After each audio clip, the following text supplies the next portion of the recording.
Төртінші тарау. Үлкен ұйқышыл. Басқа біреуге ұқсауға тырысу, өзіңді өзің босқа жоғалту. Курт Кобейн, Нирвана рок-тобының вокалисті және гитаристі. Өзіңе өзің көмектесу жолына түсер-түспесте, мен эго деген нәрсе туралы білдім. Ол жайындағы әңгімелер мені шатастырып жіберді.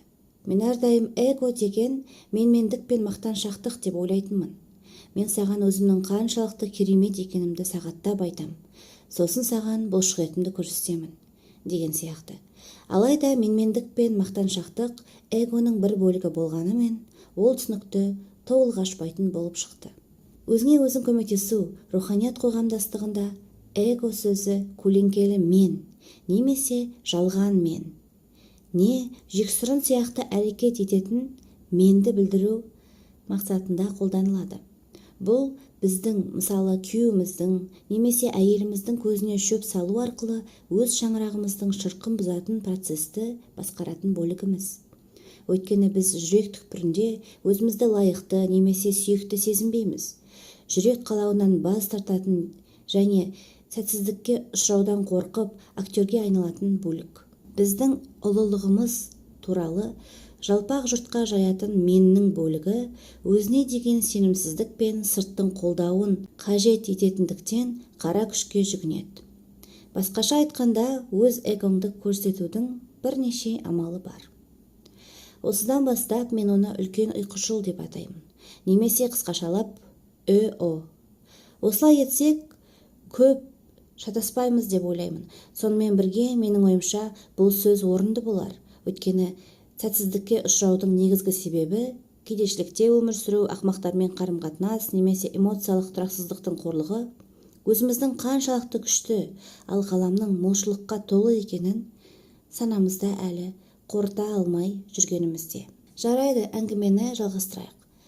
ÖO сенің жалған сенімің мен ішкі шекараңның негізінде тіршілік етеді.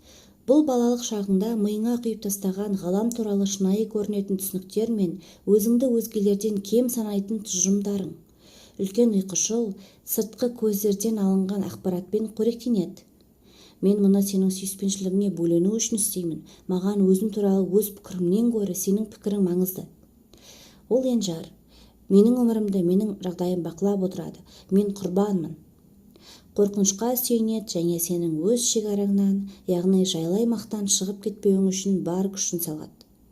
Үлкен ұйқышыл өткен шақта және келер шақта өмір сүреді. Сондай-ақ сенің өзіңді қоршаған барлық нәрседен оқшауланғаныңа сенімді. Керісінше сенің шынайы менің немесе жоғары мен, не суперқаһармандық мен, үлкен ұйқышыл емес мен, сенің энергия көзімен байланысыңа сәйкес жұмыс істейтін бөлік болып табылады. Ол іштен нәр алады. Мен өзімді жақсы көремін және өзіме сенемін. Маған дұрыс сияқты. Менің мақсатым бар. Мені сүйетін адам бар. Ол белсенді. Мен өз өмірімді басқарамын. Мен бәріне әлі көрсетемін. Сүйіспеншілікке сүйенеді және сен оянып, үлкен ұйқышылдан арылған сәттен бастап, сенің шексіз әлеуетіңді қамтитын шынайылыққа негізделеді. Сенің шынайы менің осы шақта өмір сүреді және ғажайыпқа сенеді, өйткені ол ғаламмен бір тұтас. Мен әлемде үлкен ұйқышылға толығымен тәуелсіз, ең болмаса бір адам бар екеніне күмәнданамын. Көпшіліктің онымен біте қайнасып кеткені сонша, олар өздері үшін қалаулы және қол жетімді өмірдің ширегіне де келмейтін тіршілікті қанағат тұтады. Дегенмен өзінің неге қол жеткізе алатынын түсінетін адамдар өте аз. Біз қорқынышқа негізделген қоғамда өмір сүреміз. Сондай-ақ қоғам көзі ашық, ұлы болашағы үшін жайлы жерден қашып шыққан адамдарға өршелене қарсы күресуде. Олардың көпшілігін жауапсыз, өзімшіл немесе тіпті ақылсыз деп бағалайтыны рас. Бірақ бұл олардың қолы жетістікке жеткенше ғана. Жетістікке жетсе, онда жарайсыңдар. Бұлай болатын себебі, сен қорқақ соқтап, тағы бір сылтау ойлап тауып отырғаныңда, басқа біреудің өз арманына жетуі үшін кедергіні бұзып жарып, өмір сүріп жатқанын қадағалау нағыз жынға тиетін әрекет. Әрине, мен жалпылама айтып отырмын. Жер жүзінде бізді қолдайтын, әрі жігерлендіріп отыратын адамдар баршылық. Бірақ үлкен ұйқышылдан құтылып, өміріңді өзгертемін деп шешкен кезде, өзің ең бірінші тап болатын жағдай айналаңдағы ұйқылы ояу адамдардың сені қолдамауы. Сондай-ақ бұл көңіліңді қалдырса да, біліп қой, бірінші қарсы шығатындар ең жақын адамдарың. Олар өз наразылығын түрлі тәсілмен білдіреді. Ашулануы, ренжуі, таңғалуы, сынауы, жаңа бизнесің немесе жаңа достарың туралы айтқан сайын мырс етуі, сенің бұрынғыдай емес екеніңді ескертуі, қабағын түйуі, мазақтауы және тағы басқа болуы мүмкін. Ширли, сен шынымен тырнақ әсемдеу салонын ашу үшін кеңседегі тұрақты жұмысыңды тастаған келе ме? Сенің 2 балаң бар, төленбеген ипотекаң бар және қан қысымың жоғары. Бұл салада стартапшылардың табысқа жетуі өте сирек. Егер сен сәтсіздікке ұшырасаң, отбасының жағдайы қандай болатыны туралы ойладың ба? Ширли отбасының жағдайына қалай алаңдамасын? Ол түн сайын үрейден оянады. Бірақ өзі ұнатқан ісін атқару үшін кеңсе диспенсерына кезекке тұру мен бастықтың өткен аптада туған күніне қызметкерлерге мерзімі өткен торт әкелгеніне шағымдану орнына ол бойындағы қорқынышын жеңеді. Сен супер қаһармандық қасиеттеріңді күшейтіп, тәуекелге бел буған сәтте басқалар әрине ізгі ниетпен сенің тұла бойыңа өздерінің үрей қорқынышын ұялатқысы келеді. Сондықтан өзіңді артқа тартатын адамдардың жанында 2 елі аузыңа 4 елі қақпақ қой. Одан гөрі қарсылықты өз уәжімен жеңгендермен және ең болмаса соған ұмтылушылармен немесе өзіңді қолдайтындармен көбірек аралас. Үлкен ұйқышыл қарсылығын жеңуге тырысып, өз басындағы оймен күресудің өзі аздық етпейді. Үлкен ұйқышыл балапанын үйден шығармайтын Италияның мекиен тауығына ұқсайды және сенің де өмір бойы етегінен ұстап жүргеніңді қалайды. Оның ниеті ізгі, бірақ толығымен қорқынышқа негізделген. Сен үйреншікті жайлы ортадан шықпасаң, үлкен ұйқышыл риза. Ал думанды кешке баруға тырыссаң болды, тым қамқор да өктем ана тұра ұмтылады. Ол саған тістей қаттып жабысып, сенің жаңа өмір бастауыңа кедергі келтіреді. Сондай-ақ оның әдістері де біртүрлі. Темекі шегуді немесе есірткі қолдануды тастаған адамдар да осындай сезімді бастан кешіретін шығар. Сен қалай да одан құтылдың және өміріңді жақсы бағытқа бұрдың. Бірақ алғашында ұзақ күндер, кейде тіпті апталар өзіңді тілазар бала атанған кезден де нашар сезінесің. Сен енді осы жиіркенішті затты қолдануды қоясың, денеңді токсиндерден тазартасың. Дірілдейсің, терлейсің, құсасың. Ал осы бәрін тастау туралы жақсы идеяның өз басыңа қалай келгенін түсінбейсің. Бір сөзбен айтқанда, рахат сезімге батасың. Біз өзімізді тежеп тұрған бейсаналы шектеуші сенімдерден арылып, жайлылық аймағынан секіріп кеткенде де дәл осылай болады.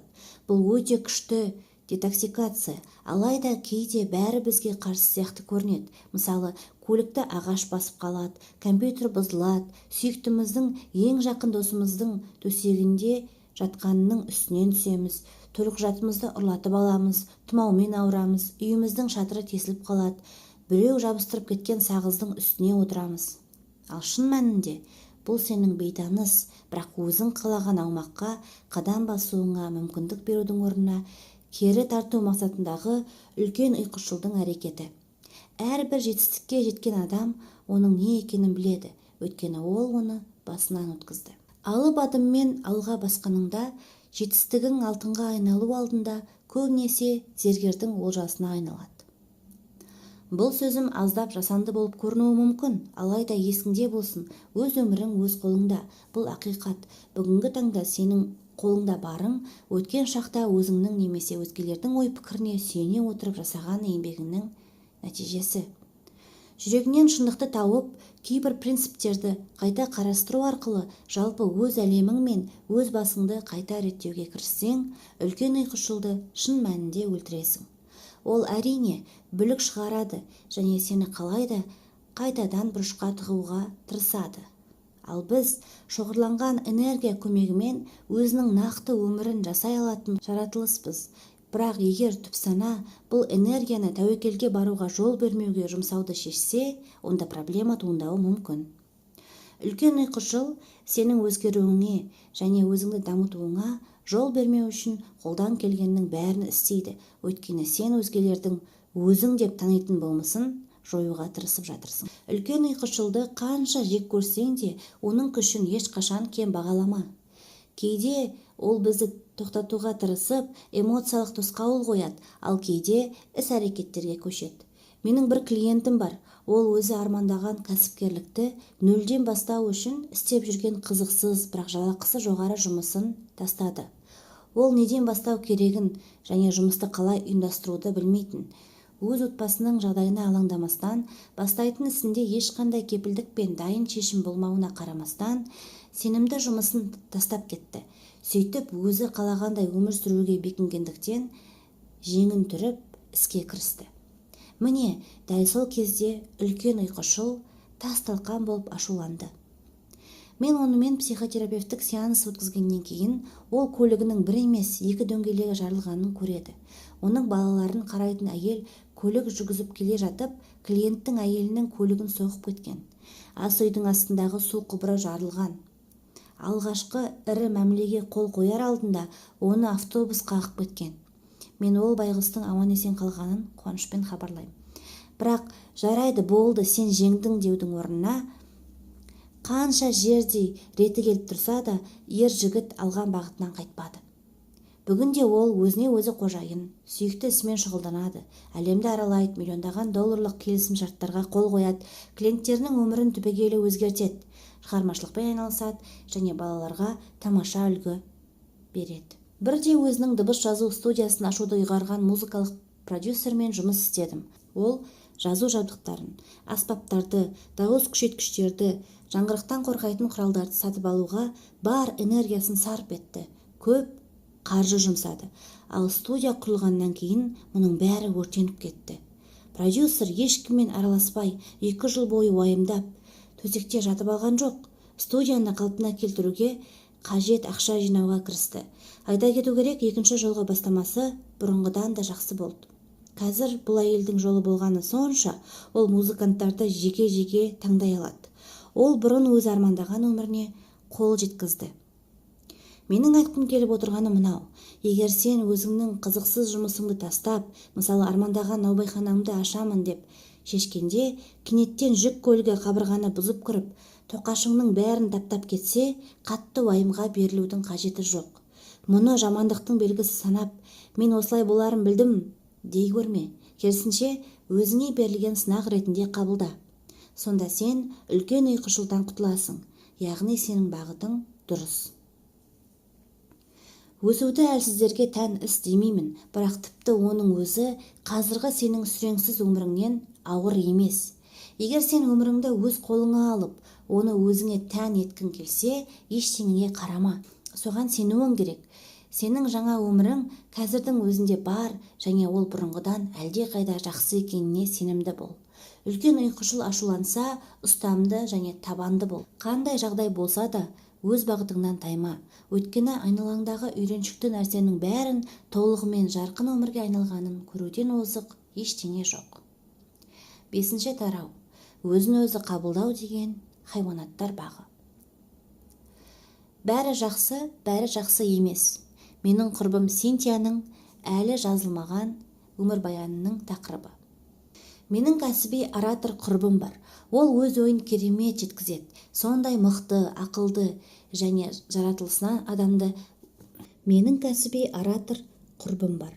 Ол өз ойын керемет жеткізеді. Сондай мықты, ақылды және жаратылысынан адамды еріксіз өзіне тартып тұратыны соншалық, ол буритоға тапсырыс бергенде мен: «Дәл солай, ешқандай күйіп кеткен бұршақты көрсетпеңдер, сендер бұл қыздың не айтқанын естідіңдер ме?» Сондықтан бірде ол сөз сөйлегеннен кейін менің қасыма сылқ етіп отыра кетіп, сөзінің қаншалықты қызықсыз шыққанын мойындауымды үзілді-кесілді талап еткенде, мен қалай таңғалғанымды көрсеңіз ғой. Сондай-ақ өздерін қорқыныштымыз деп есептейтін әдемі құрбыларым да бар. Өздерін кейде данышпан, кейде мүлдем дарынсыз санайтын осы екі сезімнің ортасында безілдеп жүрген талантты авторлар бар. Көрші кәсіпкер құрбым бар. Өзі қаржы құдай ма, әлде отбасын ертең көпір астындағы лашықта тұруға мәжбүр ете ме, осыны әлі күнге дейін шеше алмай жүр. Өзін-өзі қабылдау деген хайуанаттар бағы. Біз өмірімізді шексіз маңыздылығымыздың қысқа сәттері мен мүлдем дарынсызбыз, лайықсызбыз, жалқаумыз, сұмдықпыз және әне-міне әшкереленетін боламыз деген қорқыныш арасында жалтақтаумен өткіземіз. Біз өзімізді не үшін үнемі қинаймыз? Егер сен ең болмаса бір сәтке озық бола алсаң, ал сен бола аласың, мен мұны білемін. Неліктен өз энергияңды басқа іске жұмсап, бағалы уақытыңды өлтіруге тиіссің? Егер әркім өзінің таңғажайып менін түпкілікті қабылдаса, өмір қызықты да, жарқын және белсендірек болмас па еді? Өзіміздің кері тартпа екенімізге сену секілді, жұлдыз екенімізге сену де оп-оңай. Екі нұсқаға да бірдей энергия жұмсалады. Онда біз неліктен әрдайым драманы таңдаймыз? Әдетте ел жұртты тәнті еткен адам іске кіріседі және нәтижесі де керемет шығады. Сен ол үшін қуаныштысың және мүлдем таңғалмайсың. Өйткені әрине ол басқаша істей алмады. Өзі сондай адам. Таныс сөз, солай емес пе? Бірақ өзіңнің қаншалықты ғажайып екеніңді көруге сені мәжбүрлеудің қиындығы алып зефирді тауға итермелеумен бірдей. Осылай біз итеріп келеміз, көтеріліп келеміз. Біз қандай кереметпіз. Ой, жоқ, бізді солға қарай әкетіп барады. Осылай теңесейік деп қалдық. Супер, бәрі орындалды. Ой, жоқ, бізді оңға қарай әкетіп барады. Біз алға қарай бір қадам, артқа қарай 14 қадам жасап, шеңбер бойымен жүгірудеміз, ал оның еш қажеті жоқ еді. Қалай болса да өзіңді саған тәнті болған адамның көзімен бағалауға тырысып көр. Ол сенің алға қарай аршындап баса алатыныңа сенеді. Ол сенің өзіңді кем санайтыныңды және өзің туралы пікіріңнің жағымсыз екенін білмейді. Оның көретіні сенің шынайы жарқын бейнең мен әлеуетің. Сондықтан өзіңе ең адал жанкүйер бол. Өзіңе басқа күмәндана алмайтын тараптан қара. Сонда сен өзіңнің тарайтын сәулеңді көресің. Біз қоршаған дүниені көру жолын өзіміз таңдаймыз. Ендеше неліктен өзіңнен аса танымал адамдардың қабілетін көрмеуге тырысасың?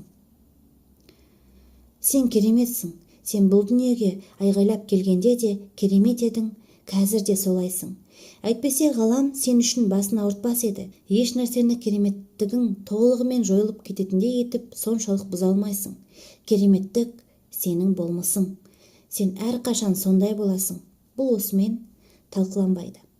Сен күшті, тегеурінді, сүйіктісің. Ол сөзсіз. Ғалам сенің соншалықты ғажаптығыңа шексіз шаттануда. Ол сені өзінің ыстық, сүйіспеншілікке толы құшағына тартып тұр. Ол саған қалағаныңның бәрін беруге асық. Ол сенің бақытты болғаныңды қалайды. Сенің бойыңнан өзі нені көрсе, сенің де соны көруіңді армандайды. Сен мінсізсің. Саған өзің үшін тым кішкентай нәрсені ойлау, өзеннің өз арнасын тым ирелең немесе ағысы өте баяу, не бастауы тым қарқынды деп ойлауы секілді тым мәнсіз, мағынасыз. Білесің бе, сен белгілі бір басы, ортасы немесе соңы жоқ жолда келе жатырсың. Бұл жерде теріс бұрылыстар мен ирлеңдер жоқ. Бұл жай ғана өмір. Ал сен қолыңнан қандай болуы келсе, сондай болуға тиіссің. Дүниеге сол үшін келдің.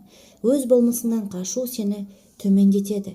Өйткені сен жалғызсың және дүниеге бір-ақ рет келесің.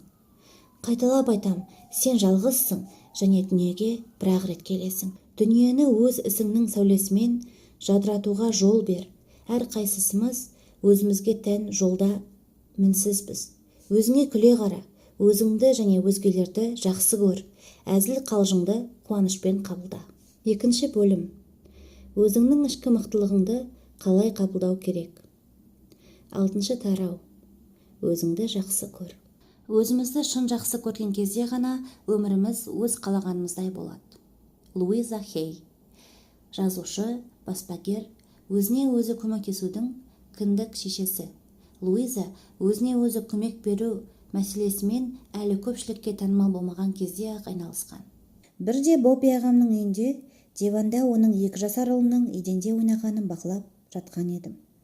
Кенет журнал үстінен еденге бір нәрсе құлап түсті. Ерекше бірдеңе емес. Оның тіпті не екені есімде де қалмады. Кішкентай інішегім оны көтеру үшін еңкейді. Бобби маған бұрылып: "Көрдің бе, жігітіміз оны қалай көтеру керегін жақсы біледі. Ол тізесін бүкті, арқасын тік ұстады, белін құрыстырмай, ішін тартып алған, мінсіз", деді. Тәжірибе жасауға болатын ерікті қоян барына қуанған Бобби бірнеше минут бойы еденге әртүрлі заттарды, қасық, телевизордың қашықтан басқару пультін, сыраның бос құтыларын тастаумен болды. Ал сәби мұның бәрін теріп шықты. Ал әкесі оның мүсіні, бұлшықетінің жұмысы, көзқарасының байыптылығына қарап тұрды да, інішегімнің мұның бәрін асқан шеберлікпен атқарып жатқаны туралы түсініктеме беріп тұрды. Оның тіпті жөргегі толып тұрғанына қарамағанын да атап өтті. Тамаша, бұл жігіт арқасын ауыртпай, көлікті аудара салуы мүмкін ғой. Ал мен шалбарымды әрең киіп жүрмін. Құлап қалсам, ауруханадан бірақ шығуы мүмкін. Дүние есігін ашқан кезде біз өмірдің кейбір маңызды негіздерін түйсікпен түсінеміз. Олар мысалы, еденнен сыра құтысын алу керек кезде белдің орнына тізені бүгу мүмкіндігімен ғана шектелмейді. Біз өз инстинктімізге сене алатын, терең тыныстай алатын, қарнымыз ашқанда ғана тамақтанатын, басқалардың біздің айқайлағанымыз, бейқимылдарымыз немесе шаш үлгіміз туралы не ойлайтыны жайында басымызды ауыртпайтындай болып тудық қой. Біз ойнай аламыз, бір нәрсе жасай аламыз және шын жүректен жақсы көре аламыз. Сосын өскен сайын және басқалардан үйренген сайын осы алғашқы сеніміміздің көпшілігін теріс жалған сенімдер, қорқыныштар, ұят және өзіңе деген сенімсіздік ығыстырады. Содан кейін біз эмоциялық және физикалық тұрғыда азап шегуді бастаймыз. Осылайша енді ауырсынуды есірткімен, жыныстық қатынаспен, ішімдікпен, телевизор көрумен, чипстермен басамыз. Немесе басқа жай бір нәрсеге келсеміз. Немесе біз қаншалықты күшті екенімізді есімізге түсіріп, қайта оралған мүмкіндікке шап беріп жабысамыз және бұрын білгеннің бәрін қайта үйренуді таңдаймыз. Біз бейне бір кез келген арманды қаржыландыруға жететін өте мол ақшамен туатын сияқтымыз. Бірақ жүрегіміздің қалауында, бағынудың орнында біз басқа адамдардың көзқарасы бойынша өмір сүре бастаймыз.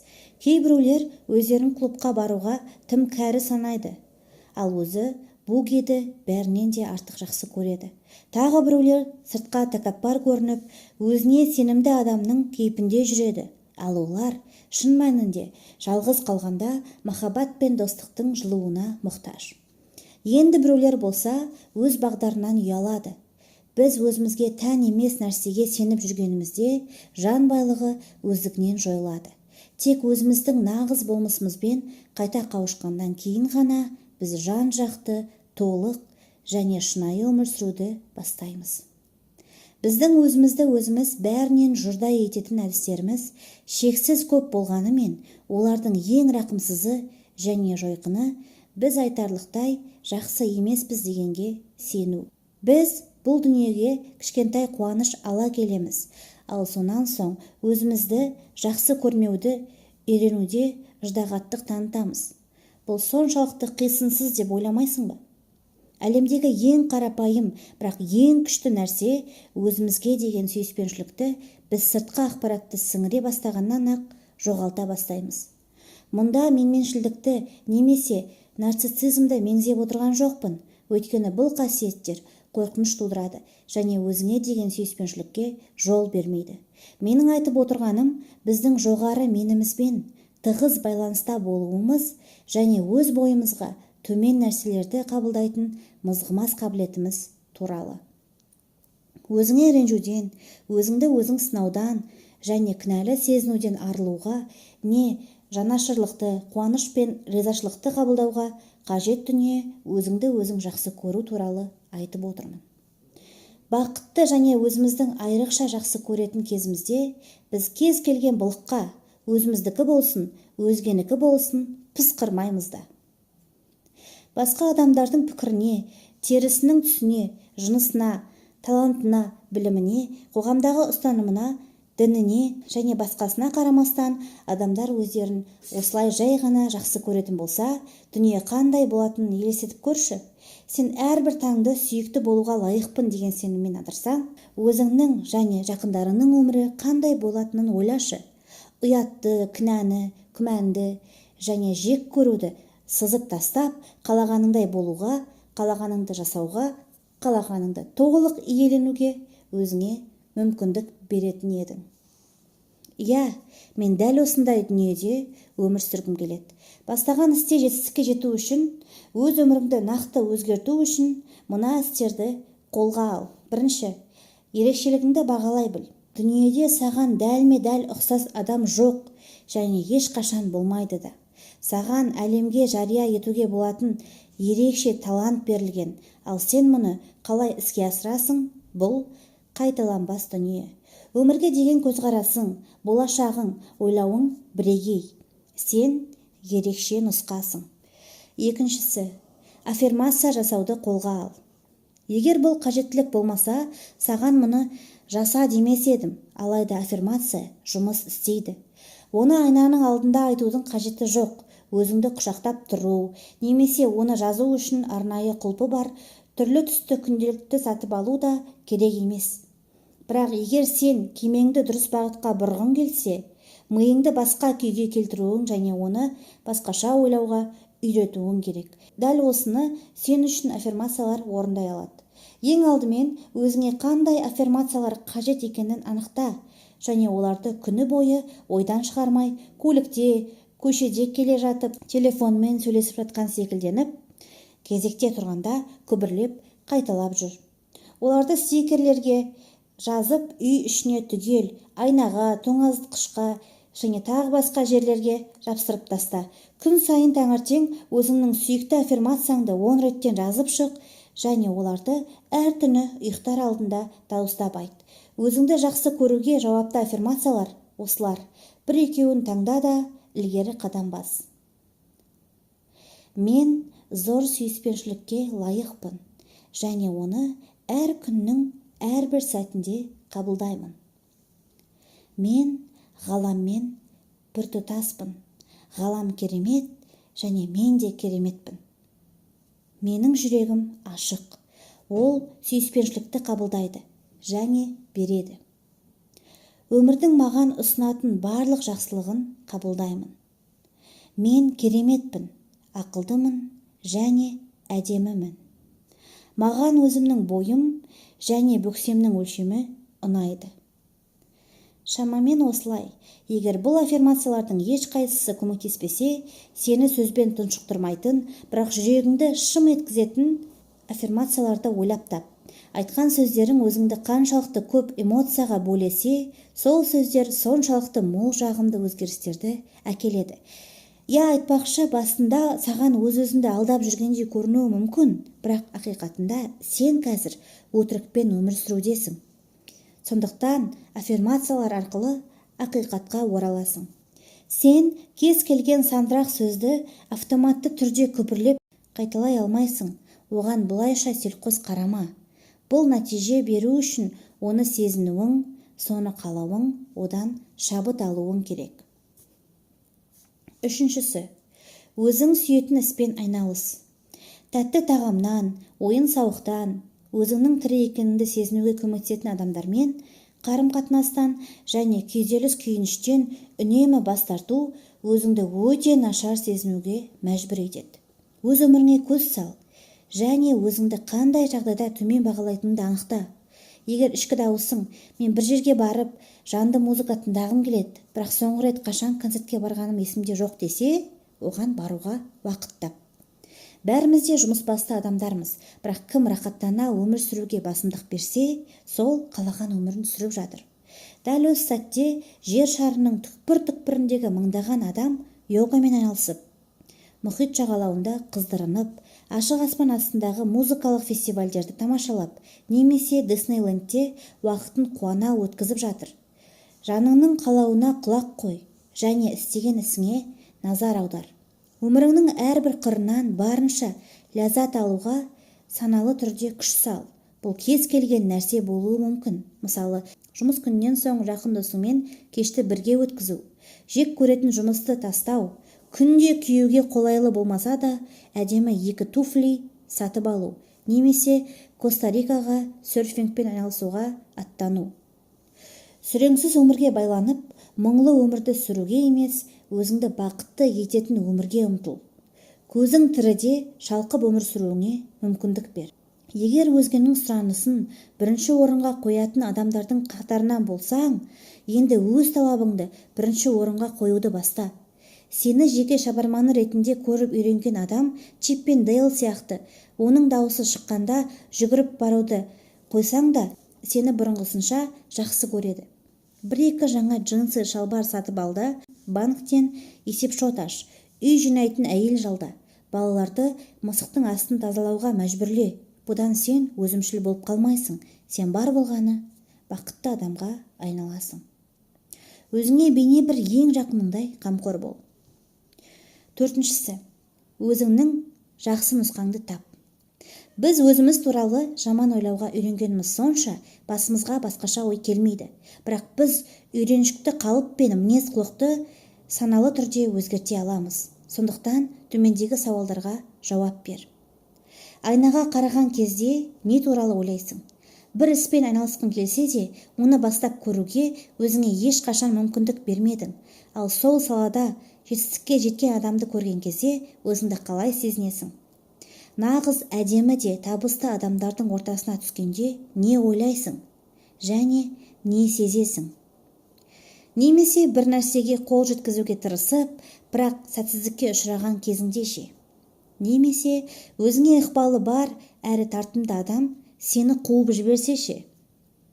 Немесе күні бойы шалбарыңның түймесі ашық жүрсе ше? Немесе көлігіңнің үстінде кофе құйылған стаканды ұмытып жүріп кеткенде ше? Немесе досыңның көңілін қалдырған кезде ше? Не сен бас бармағыңды ас үйдегі үстелге 10-шы рет соғып алғаныңда ше? Немесе әкеңнің туған күнін ұмытып кетсеңше? Немесе біреуге орынсыз артық сөйлесеңше?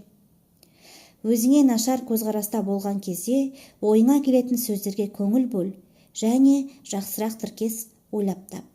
Мысалы, айнаға қараған сайын ойыңа бірінші келетіні «ту» деген ренішті сөз болса, оны «сәлем сұлуым» немесе «сәлем жігітім» деп өзгертуге барынша тырыс. Егер әкеңмен қарым-қатынасың нашар болса, және оған жағымсыз сөздер айтқан сайын жаның жүдейтін болса, мен ақмақпын сөзін, мен өз мәселесін шеше алмай жүрген жанмын деген сөзбен ауыстыр. Содан кейін әрине кешірім сұра. Егер кез келген қателігіңе сенің стандартты реакцияң, әй олақ ханым, сен сол күйдесің ғой, болса, оны мен бұдан не үйрене аламын деп ауыстыр. Ең бастысы, уайымнан және қазіргі сен өзіңнің соңғы нұсқаң деген сенімнен бас тарту. Саған айту оңай, өзің қоңқақ мұрын болмағасын деп күңіренгеніңе тіпті көңіл бөлмеймін. Өйткені бір күні сен өзін сұлу деп санайтын танымал модельдің мұрны сенікінен әлдеқайда үлкен екенін көресің. Сол сәтте кенеттен өзіңді әдемі, сенімді сезінесің. Және кеше ғана кесіп тастағың келген мұрныңды мақтан етесің. Біз қандай күлкілі едік. Өзіңді қорлайтын тұжырымдарға жармасып, өміріңді босқа өткізбе. Оларды таңдап жүріп, жаңа жағымды сөздермен ауыстыр. 5. Өзін өзі кемсітетін әзілден қаш. Үнемі өзін өзі кемсітетін әзіл бұл өмірде жолы болмаған адамның таңдауы. Бәрін түсінемін. Өзін өзі күлкі ету де көңілді, қызықты болуы мүмкін. Өзім де анда-санда сондай күнә жасаймын. Сондай-ақ әлемдегі өзіне өзі күле алмайтын жігітті көлігімен қуана қағып кететін мендей бірде-бір адам жоқ. Бірақ қазір мен басқа нәрсе туралы, яғни мен жолы болмаушы кері тартпамын стилінде өзін өзі шексіз кінәлау жайында айтып отырмын. Өзіңді өзің кемсіту сәннен шығып барады. Әсіресе бұл сенің сүйікті ісің болса. Егер сен кім болса соған өзіңді мазақ еткізуге даяр болсаң, онда адамдарды өзіңді жолы болмаған жан деп санауға шақырып қана қоймай, өзіңнен де соны талап етесің. Бұл өзіңді темірмен қайта-қайта соққылағанмен бірдей. Бірақ өзіңнің керемет меніңді неліктен бұлай жазалауың керек? Күн сайын өзіңе айтқан сөздерің сен ойлағаннан да күштірек әсер етеді. Зиянсыз көрінген әзілдер уақыт өте келе әбден бекиді. Біздің ойымыз сөзімізге, сөзіміз сенімімізге, сеніміміз әрекетке, іс-әрекетіміз әдетке айналады. Ал әдетіміз біздің шынайы өмірімізді қалыптастырады.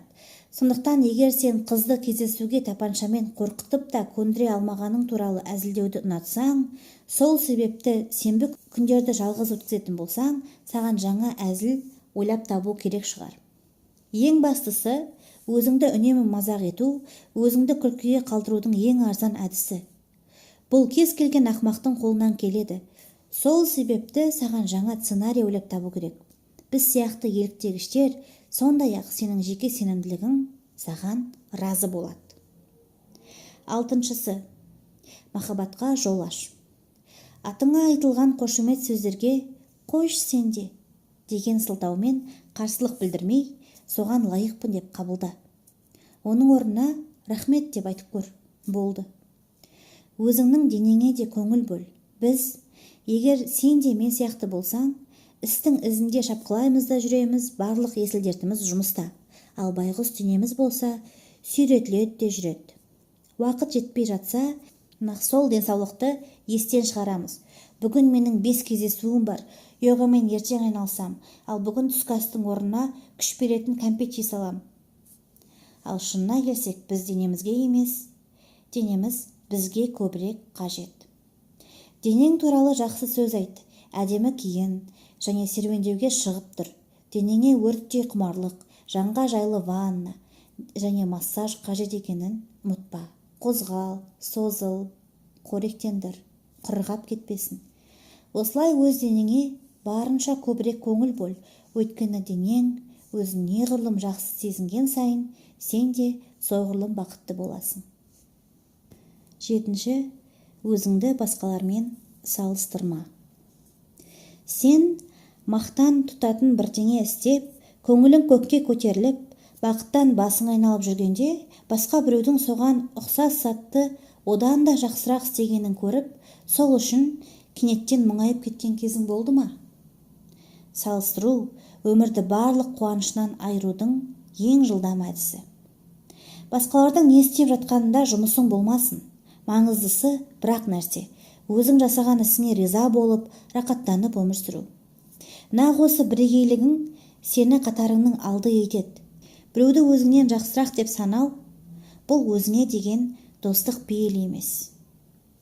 Ең ұлы адамдар осы азғыруға мойынсұнса, біздің әлеміміз қандай болатынын елестетіп көрші. Егер Мерлин Монро өзін Кейт Мосспен салыстырып, өзінің денесін жек көріп кетсе, немесе Лед Зеппелин жігіттері өздерін Моцартпен салыстырса, бұл жігіт алпауыт біздің бүгінгі және келешекте болатын күйімізден де әлде қайда жоғары, ал оның барабаншысы да жоқ қой. Бәлкім бізге барабандардан құтылып, бірнеше арфа қосу керек шығар. Сен әдемісің. Салыстырудан, обадан сақтанғандай сақтан. 8. Өзіңді кешір, құлақ сал, бұл өте маңызды. Сен бұрын біраз нәрсені бүлдірдің, ал сен мұны әлі де талай қайталайсың. Әрбір адам қателік жасауға қабілетті ол туылады. Сен жалғыз емессің. Қателесу де сенің ерекше дарының емес. Уайымдама.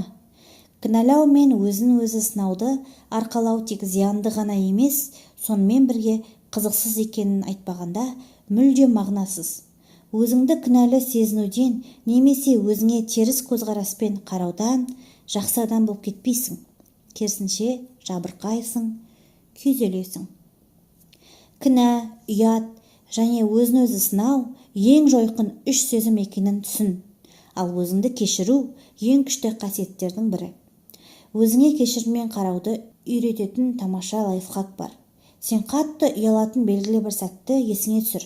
Сол сәтті жан тәніңмен сезін. Ол туралы ойлаған кезде мына сөздерді қайтала және айтқан сөздеріне сенетін бол. Осы оқиғадан кейінгі жағымсыз сезімді ұмытпау маған да басқаларға да тек зиянын тигізеді және менің рахаттана өмір сүруіме мүмкіндік бермейді. Мен кереметпін. Мен рахаттана өмір сүруді таңдаймын. Мен осы жағымсыз сезімнен арыламын деп шештім. Осы мәселеге қатысты еркіндікті сезінгенше және бойың жеңілдегенше мұны қайталай бер. Бұл бір күн, бір апта немесе бірнеше айға созылуы мүмкін, немесе бірден азат болуың да ықтимал. Бірақ қанша уақыт қажет болса да, сен оны орында. Егер сен осы мәселеден құтылғың келсе, оған уақыт бөлуің керек. Ал егер біреуден кешірім сұрау керек болса, сол адамға хабарлас. 9. Өзіңді жақсы көр. Өйткені бұл бақыт жолындағы қасиетті граль.